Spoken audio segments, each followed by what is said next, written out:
En Primera de Reyes, capítulo 3, vamos a analizar y vamos a desarrollar una conferencia que se llama La sabiduría en la oración. La sabiduría en la oración. Antes de entrar a este pasaje, la Biblia nos enseña que la sabiduría es una de las bendiciones más grandes que cualquier creyente pueda poseer. En Proverbios capítulo 3, Proverbios 3 del 13 al 18, escribió Salomón: dichoso el hombre o bienaventurado el hombre que haya la sabiduría. En otras palabras, hay que buscarla, porque para hallar tenemos que buscar.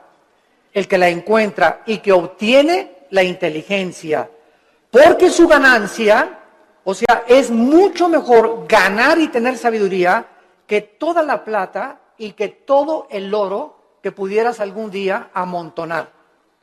Más preciosa es que las piedras preciosas, y todo lo que puedes desear no se puede comparar con la sabiduría. Largura de días está en su mano derecha, en su izquierda riquezas y honra. Sus caminos son caminos deleitosos, todas sus veredas son paz. Ella es árbol de vida a los que de ella echan mano, y dichosos son los que la retienen. Siendo que la sabiduría es tan importante que el dinero, una vez yo le pregunté a Dios: oh Dios, ¿por qué dices que es más importante la sabiduría que el dinero? Porque la mayor parte de la gente diría: bueno, yo prefiero 1000 veces tener dinero que sabiduría. Y la respuesta la vamos a encontrar a través del desarrollo de esta conferencia, porque les voy a dar un adelanto.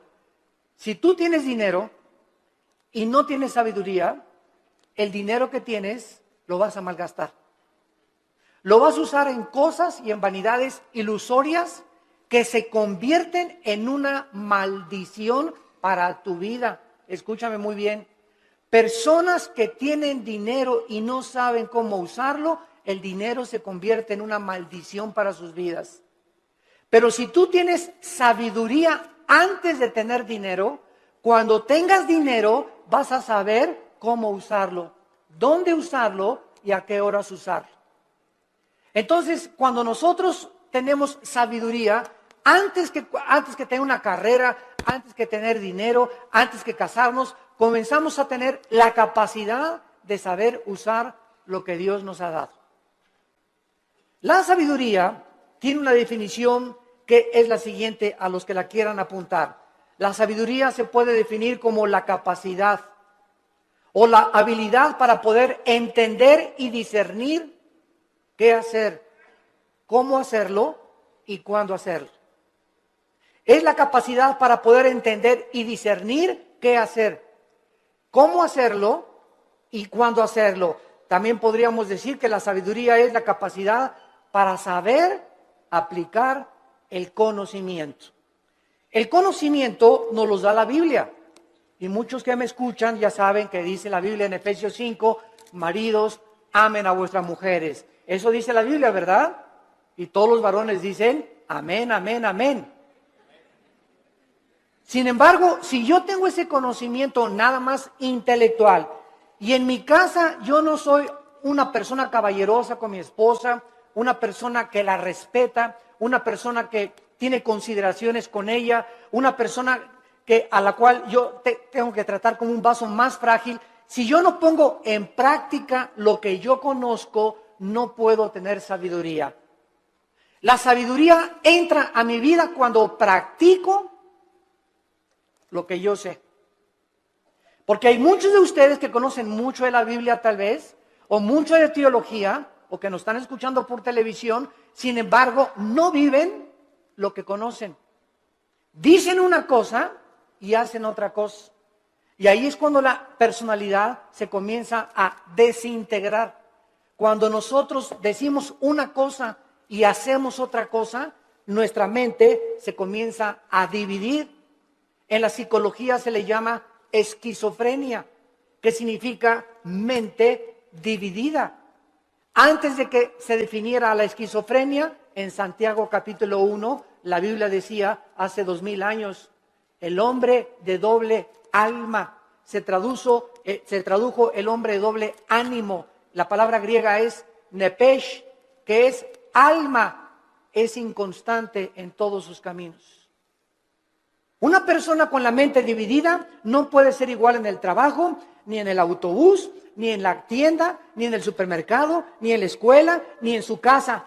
Una tiene una personalidad con sus amigos, tiene otra personalidad en la iglesia, aquí llega a la iglesia con cara de San Anselmo o de Santa Rita de Casia. Tiene otra personalidad allá en su trabajo. Son personas que tienen 2 o 3 personalidades porque están desintegrados. Ante sus amigos son aquí, no, allá por aquí. En la iglesia aquí, santo, santo, santo. En su familia son otra cosa. No son de una sola pieza, como decimos en México.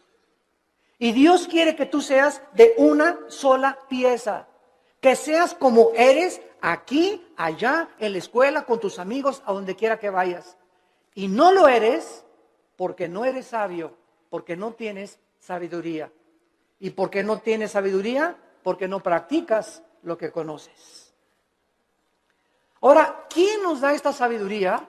La Biblia a través del Espíritu Santo.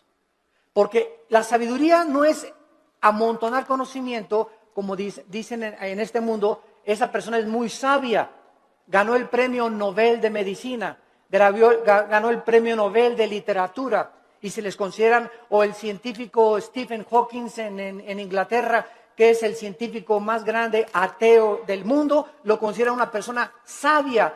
¿A qué le llaman sabia a la gente? A los que tienen mucho conocimiento en determinado área académica.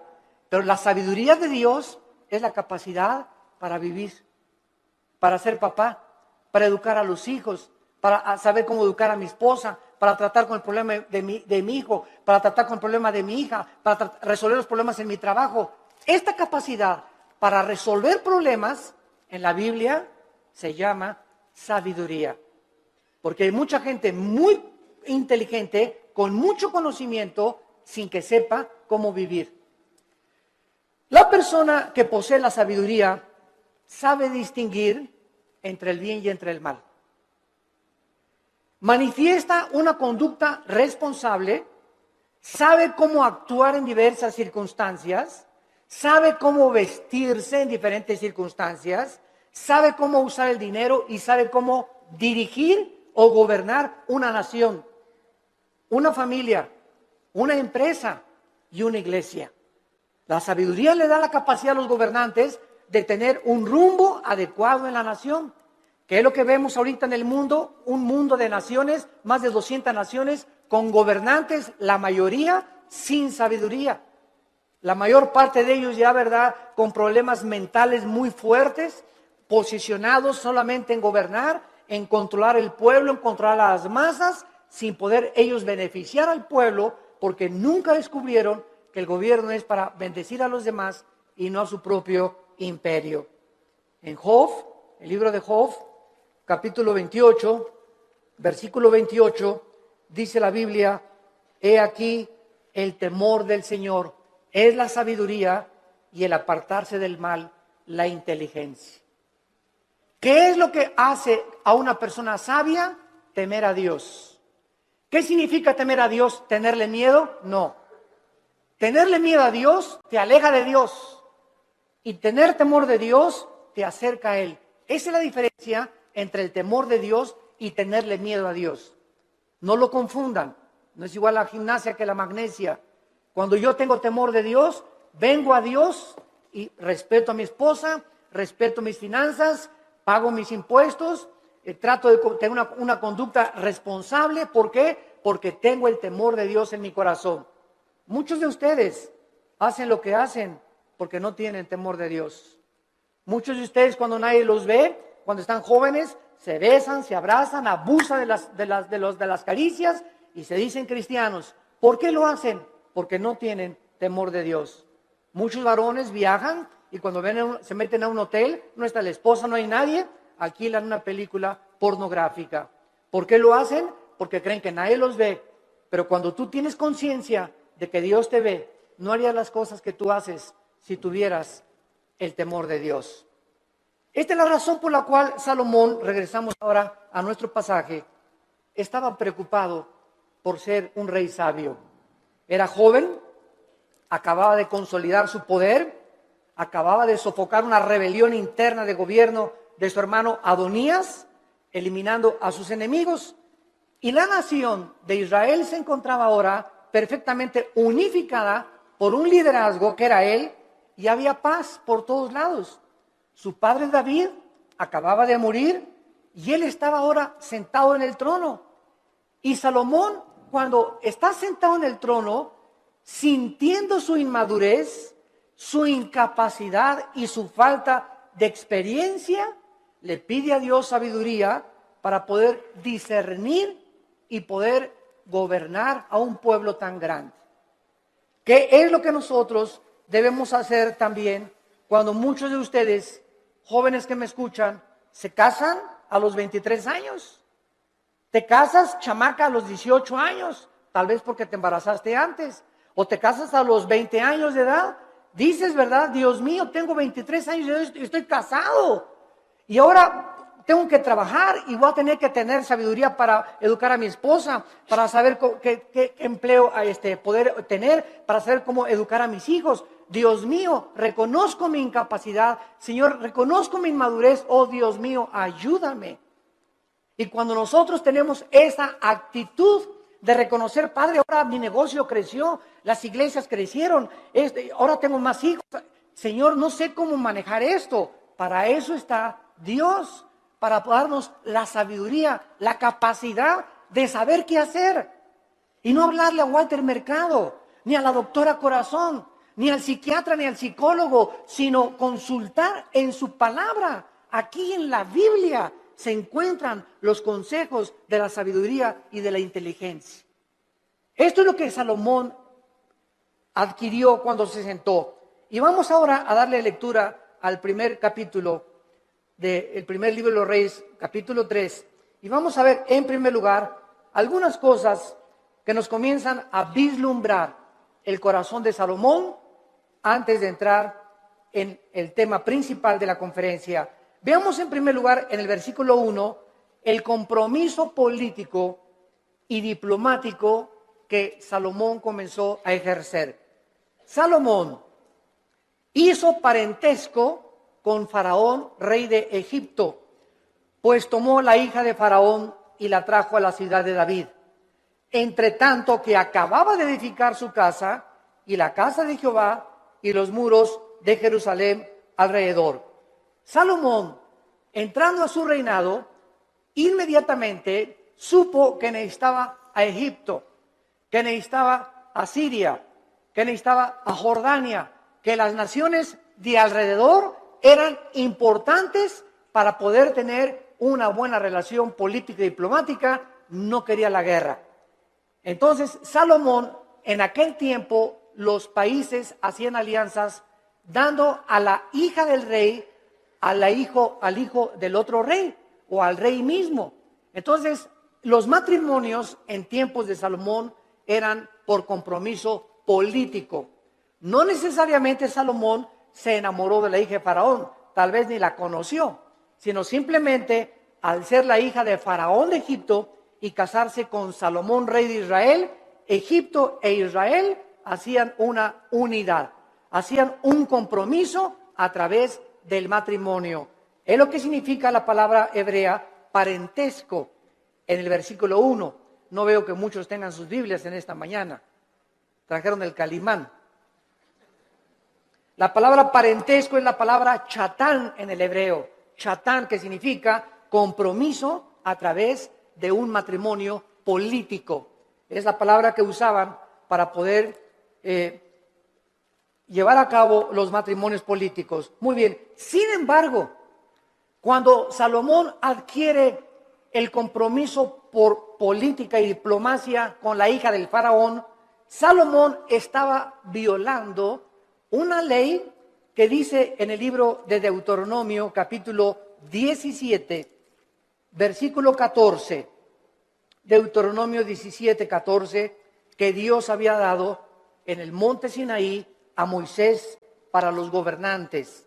Dice Deuteronomio 17, versículo 14, cuando hayas entrado en la tierra que Jehová tu Dios te da, y tomes posesión de ella y la habites, y digas, pondré un rey sobre mí, como todas las naciones que están en mis alrededores, ciertamente pondrás por rey sobre ti al que Jehová Dios escogiere.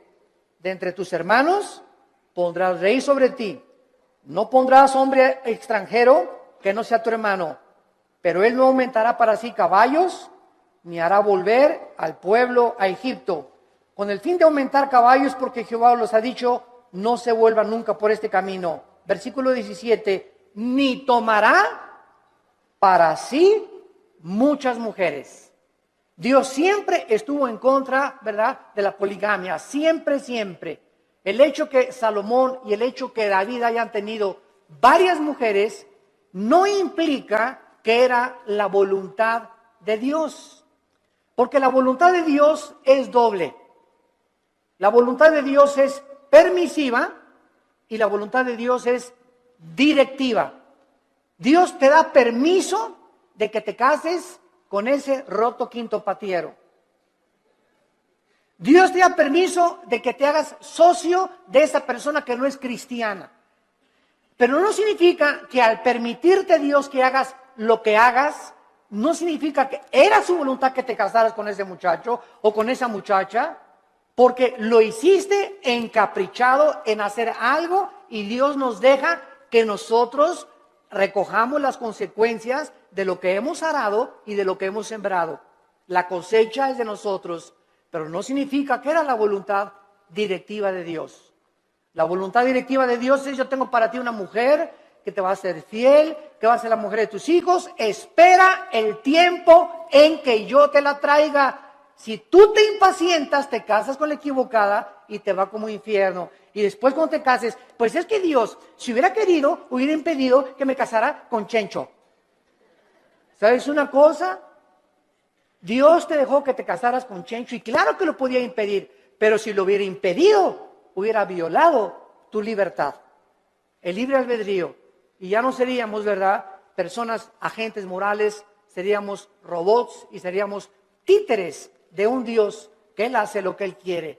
Y Él nos ha dado el libre albedrío para que seamos responsables de las decisiones y las consecuencias que las decisiones que hagamos vamos a recoger. Vamos a ver después cómo acabó Salomón precisamente por estas decisiones equivocadas que llevó a hacer. En segundo lugar, dice el versículo 2 que hasta entonces, o sea, hasta el tiempo de Salomón, el pueblo sacrificaba en los lugares altos, donde regularmente los paganos hacían los sacrificios. Y Dios nunca quiso que Israel sacrificara en los lugares altos, pero hasta que Salomón acabó el templo y se ofrecieron sacrificios en el lugar donde Dios quiso que se ofrecieran, Dios permitió que se llevaran a cabo sacrificios en los lugares altos. Dice el versículo 2, porque no había casa edificada al nombre de Jehová hasta aquellos tiempos. Salomón tenía una capacidad, en segundo lugar, como constructor. Si ustedes leen todo el primer libro de Reyes, es increíble la arquitectura, la hermosura de la decoración del templo de Salomón, de los cuadros que mandó traer. Tenía 12, su trono tenía leones de oro en las escaleras. Su trono donde Salomón se sentaba era de oro puro. Nunca ha habido, nunca en la historia, ni Bill Gates, ni el señor Slim, ni los Kennedy, ni los Rothschild, ni ningún millonario ha tenido el dinero que ha tenido y las riquezas del rey Salomón. Pero al mismo tiempo que Salomón ha tenido las riquezas inimaginables que cualquier persona haya podido alcanzar, ni los árabes tampoco, ni los sheiks en Arabia, Salomón al mismo tiempo, vamos a ver, era el hombre más sabio de toda la historia que ha existido. El hombre más sabio, imagínense, tenía millones de billones de riquezas y al mismo tiempo tenía la sabiduría que al final de su vida la hizo a un lado y pues ya es otro cantar, ¿verdad? Él se aparta de Dios, apostata y después regresa a Dios y escribe el libro de Eclesiastés, que es el compendio de sabiduría después de Proverbios más grande de toda la Biblia, el libro de Eclesiastés. Muy bien, ahora sí, vayamos a comenzar a analizar esta oración que Salomón, consciente de su inmadurez, comienza a hacerle a Dios. Dice el versículo 5, y se le apareció Jehová a Salomón en Gabaón. Se le apareció Jehová a Salomón en Gabaón. ¿A cuántos de ustedes se les ha aparecido Dios? Todos podemos decir, ¿verdad? A ninguno. Pero esto es una verdad parcial, porque cada vez que hables la Biblia, se te aparece Dios. Ya no tenemos manifestaciones visibles de Dios, ni audibles como en los tiempos antes en el Antiguo Testamento. Pero ahora nadie puede decir, bueno, si a mí se me aparecía Dios, ¿sabes una cosa? Ahora no solamente se le apareció Dios para decirle algunas cosas, sino que ahora tenemos todo el consejo de Dios en la Biblia. Todo lo que Dios tenga para decirnos ya se encuentra en la Biblia. Después de la Biblia no hay nada más que Dios nos tenga que decir. Por eso la Biblia es un libro sellado. El que le agregue algo a estas palabras o el que le quite algo a estas palabras, dice Apocalipsis capítulo 22, las maldiciones de este libro caerán sobre esa persona. Por eso cuando oímos, ¿verdad?, que tantas cosas de profecías, y el Señor me dijo que iba a entrar una muchacha con vestido verde y vas a casar con ella. Y el Señor me dijo que de aquí de esta iglesia van a salir ríos de agua viva. Y el Señor dice que un avivamiento va a venir en Guatemala o va a venir en España, etcétera, etcétera. ¿A quién le dijo eso el Señor? ¿Quién sabe? Tal vez cenó pizza en la noche a las 12 de la noche. Y comienzan a decir cosas que no están en la Biblia, que asumen que Dios dijo, pero Dios no lo dijo. Porque profetizar no es anunciar el futuro. Profetizar es comer esta palabra y cuando hablas esta palabra. La persona que predica la palabra es un profeta. Un profeta no es una persona que dice, va a pasar esto o va a pasar aquello. Esos son adivinaciones. No confundas la profecía con la adivinación. Ahora, en el Antiguo Testamento había videntes. La palabra naví en el hebreo, que se les dio profecías del futuro. Todo lo que va a pasar ya está escrito en la Biblia. Cuídense cuando va a temblar en Toluca en febrero del 2011. Y el Señor me dijo que a las 10 de la mañana, cuídense, hermanos y hermanas en Cristo, de todas estas falsas profecías. A la luz y al testimonio. Si no es a la palabra de Dios, no les ha amanecido, dice el profeta Isaías. Entonces Salomón tiene la aparición de Dios en sueños y le dice, Dios es Salomón. Escuchen esto, versículo 5. Pide lo que quieras que yo te dé. Ni Santa Claus, ¿verdad? Ni Aladín y la lámpara maravillosa, cuando el genio se aparecía y le decía a Aladín, no, pídeme lo que quieras. Aquí estamos ante el Dios creador de los cielos y de la tierra. ¿Y qué vemos en primer lugar? Una invitación de Dios que Él nos hace, no solamente a Salomón, sino también a nosotros en el Nuevo Testamento. Clama a mí y te responderé, dice Jeremías 33:3. Y te enseñaré cosas grandes y ocultas que tú no conoces. Ahora aquí inmediatamente podríamos asumir, si aparece Dios, pídeme lo que quieras, un Cadillac último modelo, Señor. Una casa allá por allá, una mujer bellísima. Todas estas son las cosas que el mundo pediría cuando no tienen un corazón para Dios. Pero lo que hace Salomón es lo que nos va a enseñar que Dios se agradó tanto de lo que le pidió Salomón, que Dios se lo dio. Entonces vamos a descubrir en esta mañana que cuando nosotros oramos conforme a la voluntad de Dios, Dios nos concede las peticiones que le hayamos hecho. Esta palabra que Dios usa para pedir, Saal, en el hebreo, se usa 8 veces en este solo capítulo. Y lo primero que vemos es el verdadero incentivo para orar. ¿Qué es lo que nos debe motivar para orar? Que al Dios que le estamos pidiendo es un Dios generoso. Toda buena dádiva y todo don procede del Padre de las luces, Santiago capítulo 1, en el cual no hay sombra ni variación alguna. Y el que tenga falta de sabiduría, Santiago capítulo 1, el que tenga falta de sabiduría, pídasela a Dios que se dará sobreabundantemente. Efesios 3:20, y aquel que es poderoso para hacer todas las cosas mucho más abundantemente de lo que le pedimos o ni siquiera nos imaginamos, según el poder que actúa en nosotros. Esto es muy importante porque mucha gente, yo he conocido que dicen, ay Señor, Señor, por favor, y creen que Dios está por allá lejísimos, ¿verdad? Y te pido, Señor, y gritan y se tiran y se revuelcan en el piso, etcétera, etcétera, y lloran. Y dice Efesios 3:20 que lo que le pedimos a Dios lo responde de acuerdo al poder que está afuera o adentro. ¿Perdón? Según el poder que actúa dentro de nosotros. Entonces, dentro de nosotros está el Espíritu Santo. Yo solo tengo que hincarme en el secreto de mi oración y entrar en comunión con Dios, y Él me está oyendo, Él está dentro de mí, y no tengo que buscar manifestaciones de Dios externas, porque el poder está dentro de mí.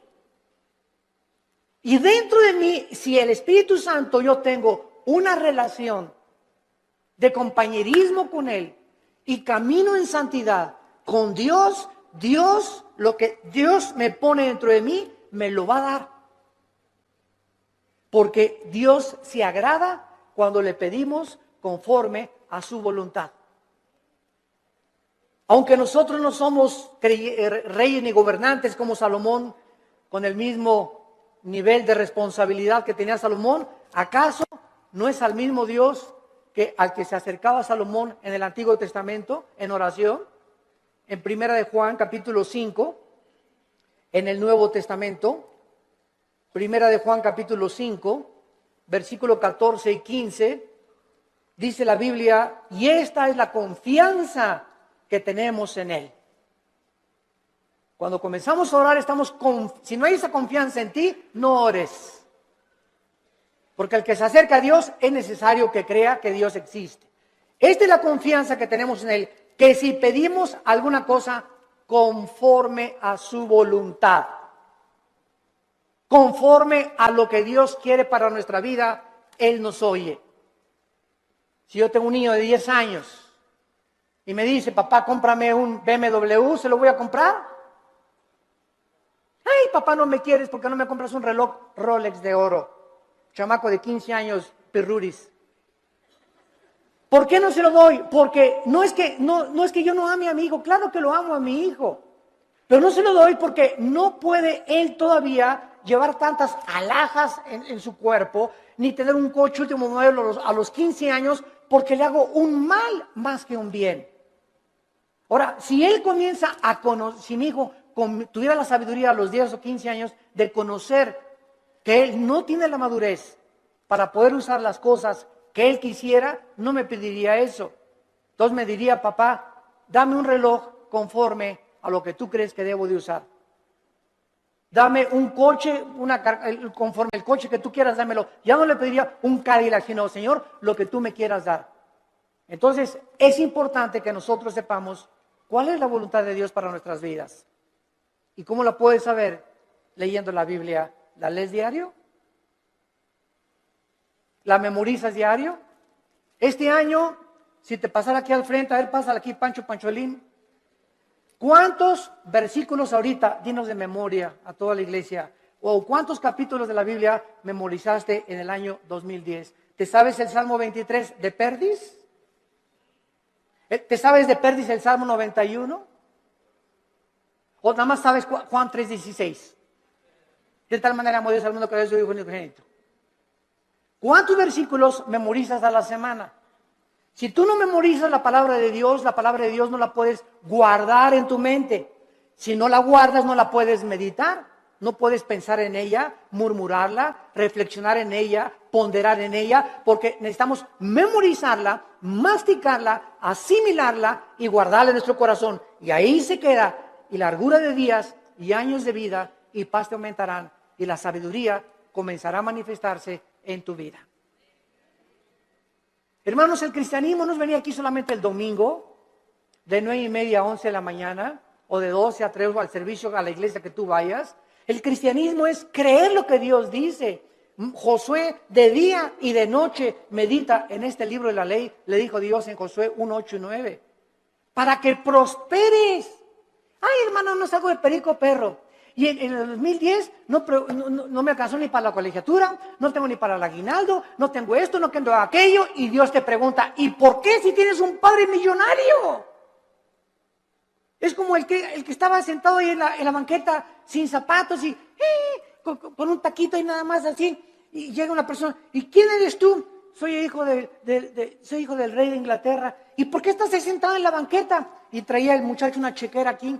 Pues porque no creo que mi papá me vaya a lo que me tenga. Mira, la chequera la tienes en blanco y tu papá te dio la chequera en blanco para que pongas la cantidad de los cheques que tú quieras. No tienes por qué estar como un limosnero pidiendo en la calle. Y la chequera es la Biblia.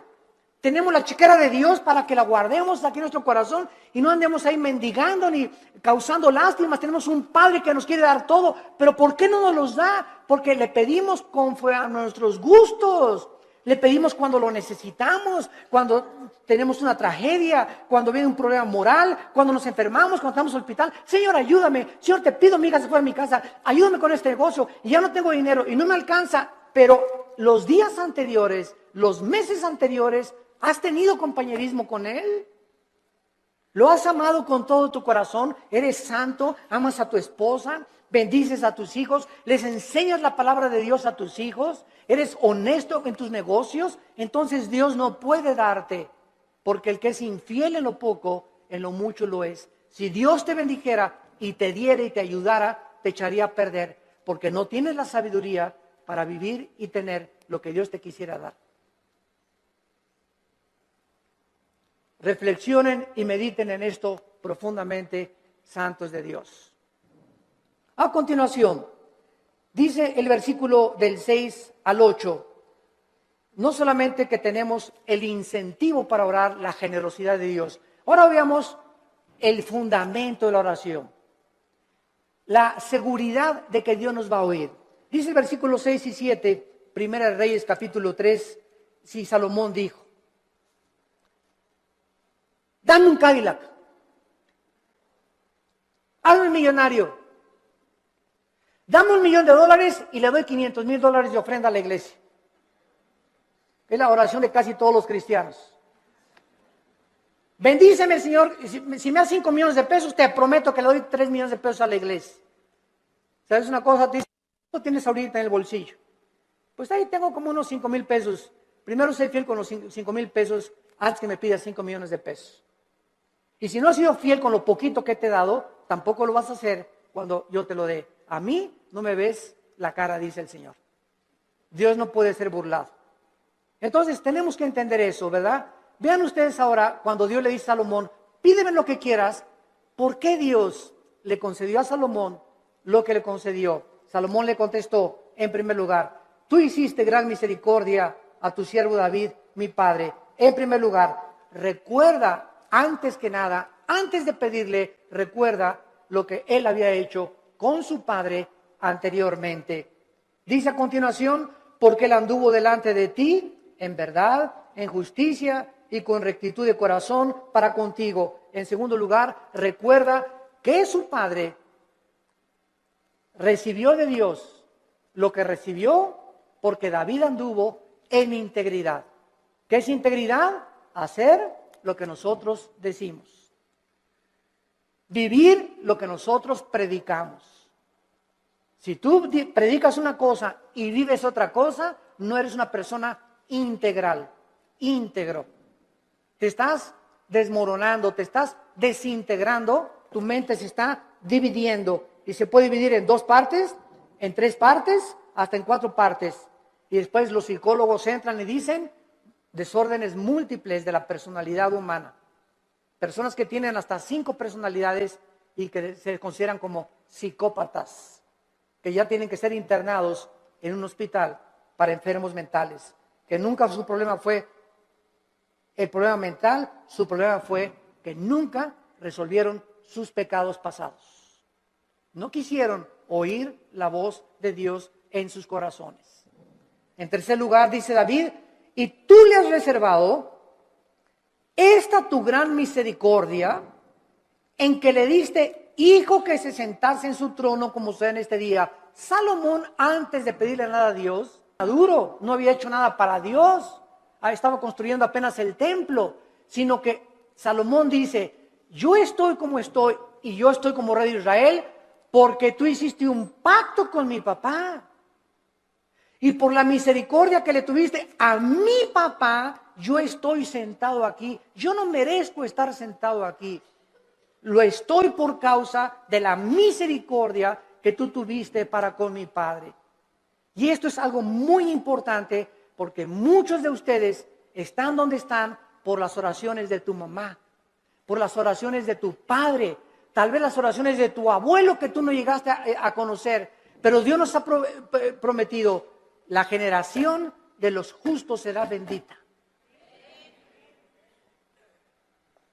La generación de los justos será bendita y sus hijos heredarán la tierra. Salmo 112, 1 y 2.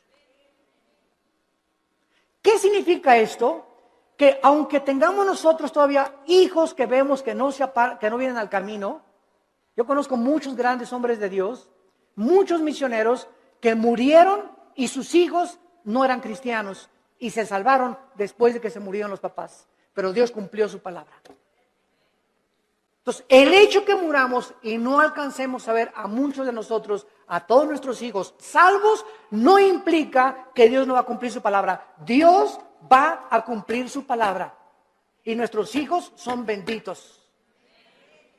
Y aunque ahorita pertenezcan muchos al diablo, Dios los va a arrebatar de sus garras. ¿Y sabes por qué? Por la misericordia que Él tiene con nosotros, sus padres, que caminamos con Él.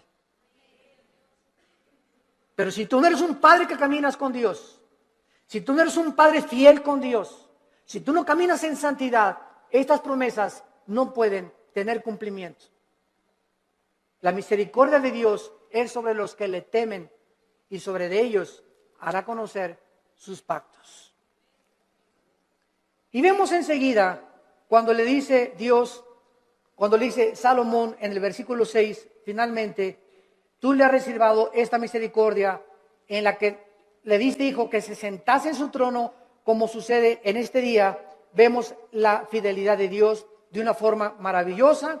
Y dice la Biblia en el versículo 7, ahora pues Jehová Dios mío, o sea, habiendo reconocido Salomón la misericordia que Dios tuvo para con su padre y el hecho que él esté donde está, que lo hacía indigno, tú me has puesto a mí, tu siervo, por rey en lugar de a mi padre, y yo soy joven y no sé cómo entrar ni salir, y tu siervo está en medio de tu pueblo, al cual tú escogiste, un pueblo grande que no se puede contar ni tampoco enumerar.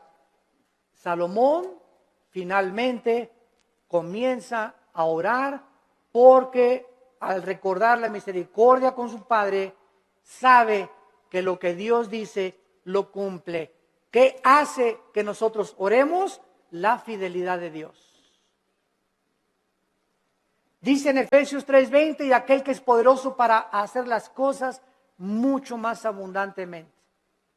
Tú le pides a Dios algo, lo que Él te va a contestar es mucho más allá de lo que tú te imaginaste que te iba a contestar. Yo recuerdo, les conté hace algún tiempo, en 1977-78, yo comencé a entrar al ministerio de tiempo completo. Yo trabajaba en un hotel en Acapulco, el hotel que es ahora el Emporio, creo, el Continental, estaba de gerente general del hotel. Y cuando entro en el 77-78, me fui de misionero con unos misioneros norteamericanos, nos llevaron a la Sierra de Guerrero, con la frontera con Oaxaca, Coajimalpa, la Costa Chica, la Costa Grande. Todo eso anduve 3 años de misionero. Y en toda esa época de misionero, pues llegaba a mi casa y Alan estaba chiquito y comíamos mangos, comíamos frutas, no teníamos para comer, porque me daban un cheque de $50 a la semana, o sea, $200 al mes, pues, solamente no se alcanzaba para comer víveres. Vivíamos en un bungalito por pie de la cuesta en Acapulco, y lo único que teníamos en la casa era colchones, no teníamos estufa, no teníamos nada, una parrilla eléctrica. Ahí cocinábamos el pescado que yo iba a pescar, ¿verdad? Al mar.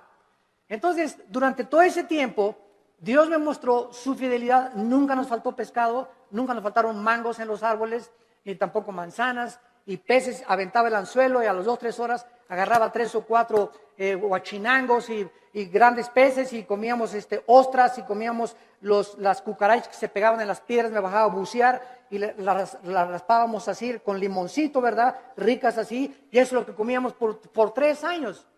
Hasta 1985 pasaron 8 o 9 años de mi ministerio cuando por primera vez compramos un refrigerador. Compré una lavadora de esas que vendían en Salinas y Rocha, de esas que chun chun que hacen así, para acá y para atrás, las señoras ya saben cuáles son, ¿verdad? Rum, rum, así es, las lavadoras antiguas. Pagué como 3 años en pagarla, y hasta el 85 me regalaron una camioneta combi usada con 80,000 kilómetros, y en esa nos transportábamos después de tantos años de caminar y conocer a Dios. Entonces, Dios es fiel, pero Dios no te da las cosas así. Y ahora todo el mundo quieren casarse, ya quiero un plasma, y quiero tapetes que vengan de España, y cuadros así, y quiero un coche último modelo, y ya todo el mundo ahorita es una ambición. Pastores que ya quieren una iglesia grande, ya quieren 500 personas, etcétera, etcétera, cuando no saben que irá andando y llorando el que lleva la preciosa semilla, y regresará con gozo trayendo las gavillas. Hay que arar y arar y arar la tierra y caminar y arar. El ranchero va rompiendo la tierra, y primero aras, primero rompes, sudas lo que tú estás haciendo, y después ya vienes y siembras la semilla, y después viene la tercera fase, que es la cosecha. Tenemos que arar, tenemos que sembrar y tenemos que cosechar. Pero si tú no trabajas, si tú no aras y no siembras, ¿por qué esperas recoger? Entonces tú no vas a recoger nunca en la vida lo que nunca has sembrado, en lo que nunca has trabajado. ¿Quiénes son los que poblan las cárceles? Almoloya, el reclusorio, personas que creyeron que sin trabajar, sino quitándole el dinero o vendiendo algo rápido, droga, podían obtener ganancias inmediatas, y tarde o temprano acaban en esas cárceles. Porque la Biblia dice: ganarás el pan con el sudor de tu frente. Y todo lo que es fácil y lo que es barato no tiene la bendición de Dios. Dinero mal habido será maldecido. Es una ley inexorable espiritual. Salomón, pues, comienza a decirle a Dios: yo soy joven, no sé cómo levantarme, no sé cómo gobernar, no tengo la madurez, y quiero, por favor, Señor, versículo 7, que me des a mí, versículo 8, la capacidad para poder gobernar. Cuando Dios le dijo a Salomón: pídeme lo que quieras, Dios estaba probando el corazón de Salomón. Y cuando venimos en oración y le pedimos a Dios, de la abundancia de las palabras, de la abundancia del corazón, habla la boca. Lo que tú le pides a Dios denota y manifiesta lo que realmente quieres en tu corazón. Y vamos a ver el gran secreto de por qué Dios le contestó esta oración. En el versículo 7 y 8, Salomón reconoce que él no tiene la capacidad de gobernar un pueblo tan grande, ni numerarlo por tanta y grande multitud. Su principal capacidad de la cual él comienza a reconocer es que él necesitaba una cosa importante. Versículo 9, dale, es lo primero que Salomón le pide: dame un corazón entendido. Por favor, la palabra entendido es shama, que significa oír o escuchar. Vamos a ver, vamos por orden, esto es muy importante, síganme con cuidado. Dame un corazón que sepa escuchar a la gente. Es lo que significa entendido. Shama, viene de la palabra hebrea Shema. Cuando dicen Deuteronomio 6, Shema Yisrael Adonai Elohim Adonai Echad, se tradujo, oye Israel, Jehová tu Dios, uno es. Shema, oye, Shama aquí es escuchar. Dame un corazón, Shama, que sepa escuchar. Ahora, dice el versículo 9, que sepa escuchar para juzgar a tu pueblo y para discernir entre lo bueno y lo malo. Vean ustedes con cuidado lo que Salomón está pidiéndole a Dios. Señor, permíteme presentarme ante tu pueblo. Supongamos que ustedes son el pueblo de Dios. Y un gobernante necesita oír. Un pastor necesita, para dar consejería, oír. Pero cuando nosotros oímos, y muchas veces lo que los gobernantes oyen del pueblo, no siempre es la verdad, ¿correcto? Porque ve una señora, y mi esposo esto y el otro, y bla, bla, bla, bla, y bla, bla, bla, bla, y el pastor o el cristiano que oye a la esposa y asume que la esposa tiene razón, sin haber oído la otra parte, al esposo es una persona sin inteligencia ni tampoco discernimiento. Entonces, no creas todo lo que la gente te dice. Y ya supiste que fulano y tal, bla, bla, bla, bla, bla, bla, bla, bla. Y ya supiste que fulanita la vio la noche y bla, bla, bla, bla. Y ya viste lo que se dijo ese pastor que bla, bla, bla, bla, bla, bla. Ten mucho cuidado cuando tú oigas y asumas que lo que te están diciendo es verdad. Entonces, ¿qué necesitamos para saber si lo que nos están diciendo es verdad o no es verdad? Necesitamos discernimiento.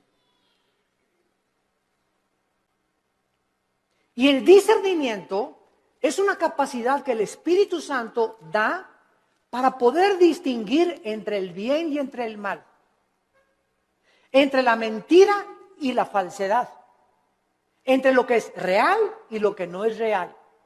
Y esta capacidad no la da ningún libro, ninguna escuela, ningún seminario, la da escucharlo a Él. Cuando tú vienes a la Biblia, ¿a quién estás oyendo? A Dios. Y tu contacto con la Biblia es diario, la lees y la memorizas y la guardas y la lees en la mañana y antes de acostarte y estás en contacto con la Biblia. Entonces, al estar oyendo a Dios, automáticamente el Espíritu Santo, la palabra de Dios la convierte en discernimiento. Y tú comienzas a manifestar una capacidad en la vida para que cuando estés escuchando algo tengas el juicio adecuado para juzgar. Hasta nuestros hijos. Llega Pepito, papito, pues son mustios los chamacos, ¿verdad? Pegó, y no es cierto que le pegó, sino que él viene así porque él le pegó al otro. Pero son expertos los niños en venir en culpar al otro hermanito antes de que sepan que él fue el culpable y le pegan a él. Entonces viene corriendo y cuando el papá ya sabe, espérame, ya te conozco, mijito, ¿verdad? Ya sé, ¿verdad? Y le hablas al otro hermanito y ya sabes que lo que te quiere es chantajear. Entonces comenzamos, no nos inclinamos porque a Pepito lo quiero mucho, mis sentimientos los crucifico, quiero hacer justicia con mis hijos y que mis hijos sepan que soy parejo con todos. Cuidado con los consentidos, porque esto no es de Dios. Este fue el problema de José en el Antiguo Testamento, cuando su padre Jacobo lo consintió demasiado, los hermanos comenzaron a tener envidia y acabaron vendiéndole a Egipto. Entonces Salomón pide la capacidad de poder juzgar al pueblo. Vean ustedes, y aquí está el centro de toda nuestra conferencia, el motivo principal por el cual Dios le da a Salomón mucho más, como vamos a ver, de lo que le pidió o de lo que se imaginó, fue porque el motivo de Salomón era el bienestar del pueblo de Dios. Mientras Dios vea que nosotros amamos a su pueblo, mientras Dios vea que tú amas a la gente, que tú amas a tus hermanos en Cristo, porque si no amas a tus hermanos en Cristo, ¿qué vas a acabar amando al vecino? Si entre nosotros no nos amamos, ¿cómo esperamos entonces atrevernos a pedirle algo a Dios? Si entre nosotros nos volteamos los cañones unos contra otros y nos atacamos unos a otros, y atacas a ese pastor, y atacas a ese hermano, y a ese coordinador, y ese decán, y ese seguridad afuera que me dijo que no me estacionara aquí, y tú qué te crees que no sabes quién soy yo, y tenemos esa actitud de siempre autoritarismo, y siempre soberbia, y siempre mis intereses, y yo, el rey del yo. ¿Cómo puedes entonces esperar tener sabiduría, inteligencia y discernimiento espiritual? Nunca lo tendrás. Porque Dios quiere que seamos humildes unos con otros, que nos perdonemos unos a otros, que nos aceptemos con todos nuestros defectos, unos a otros, que nos toleremos y nos aguantemos como Cristo nos perdonó y nos soportó en la cruz. Y si Dios me aguantó con todo el costal de barbaridades y de cochinadas y de pecados que yo traía y fueron puestos en la cruz, ahora me dice Dios, ve y tú haz lo mismo con los demás. Ama a mi pueblo, dice el Señor, porque por el amor que os tuviereis, el mundo sabrá que sois mis discípulos. Pero si estamos entre nosotros con celos y envidias y críticas y calumnias y maldiciones y esto y el otro y por aquí y por allá, es un pueblo carnal. Son los que se van a quedar en el desierto, nunca van a entrar a Canaán, nunca tendrán la bendición, nunca tendrán respuesta a sus oraciones, porque nunca quisieron morir a sí mismos. Nunca tendrán sabiduría. Navegarán siempre por diferentes aguas, como veletas en la vida, llevados por todos vientos de doctrina. Nunca tendrán el timón en sus manos, su vida, su barco, nunca tendrá curso, siempre irá donde va el viento. Como veletas, como veleros, sin un motor, sin sabiduría, sin convicciones, porque nunca amaron al pueblo de Dios. Amados, amémonos unos a otros. En 1 Corintios, en el Nuevo Testamento, para terminar, capítulo 12, ¿qué encontramos en Corintios 12, 13 y 14? 3 capítulos dedicados a los dones espirituales. El capítulo 12 pone el cimiento de los dones. El capítulo 14 explica qué son las lenguas. Y el capítulo 14 nos dice claramente, ¿verdad? El 14 nos dice que son las lenguas y el 13 nos dice qué es realmente lo que más le importa a Dios. El amor. Pero vean ustedes en 1 Corintios 12, versículo 4 al 7, la congruencia y la consistencia de la verdad de la Biblia. 1 Corintios 12, 4. Ahora bien, hay diversidad de dones, pero el Espíritu es el mismo. Hay diversidad de operaciones, pero Dios que hace todas las cosas, todos el mismo. Versículo 7, importantísimo. Pero a cada uno, a Pancho, a Carmelita, a Josué, a Pepe, a Carlos, o sea, no hay nadie de los que me están escuchando que sean cristianos que no tenga dones. Todos tenemos dones y miren lo que dice, pero a cada uno le es dada la manifestación del Espíritu para provecho. La palabra provecho es la palabra sumiero en el griego, que significa para el beneficio de los demás. Mis dones no son para mí, son para los demás, para edificarlos a ustedes. Por eso en Corintios 14 Pablo dice, en la iglesia, por favor, no hablen en lenguas. Porque en la iglesia, si se ponen todos a hablar en lenguas, y trae fulano de tal a su mamacita, y el otro trajo al diputado, y el otro trajo un licenciado, y el otro trajo un doctor, y trajo a sus amigos, y entra a una iglesia donde parece un manicomio, y ¿dónde estoy en el manicure? Van a decir, ¿qué es esto? Dice 1 Corintios 14, van a decir que están locos. Entonces, en la asamblea, cuando estén todos juntos, si quieren hablar en lenguas, que sea por turno y con intérprete. Y si no hay intérprete, cállate. Y no estés ahí en la iglesia, ala, saca la bazuca con las lenguas de la milicia, ¿verdad? Y la persona que está junto a ti, ¿qué le pasa, verdad? Que denle su chocho. ¿Por qué no hablamos las lenguas? Porque no son para nosotros, son para edificar. Y cuando hablamos todos no estamos edificando a nadie. Tal vez creemos que nosotros mismos, pero no se trata a nosotros, se trata a los demás. Los corintios eran tan carnales, como todavía hay muchas iglesias actualmente que no han entendido el uso de los dones espirituales. Nunca son para nuestra edificación, es para la edificación de los demás. Les es dado el Espíritu para provecho. Dice 1 Corintios capítulo 14. El que profetiza, versículo 3. Habla a los hombres para edificación. Versículo 4. El que habla en lengua extraña, así no se edifica, pero el que profetiza edifica a la iglesia. Versículo 5, así que quisiera que todos hablaran en lenguas, pero más que profetizaran, porque mayor es el que habla, el profetiza, que el que habla en lenguas, a no ser que las interprete, para que la iglesia reciba edificación.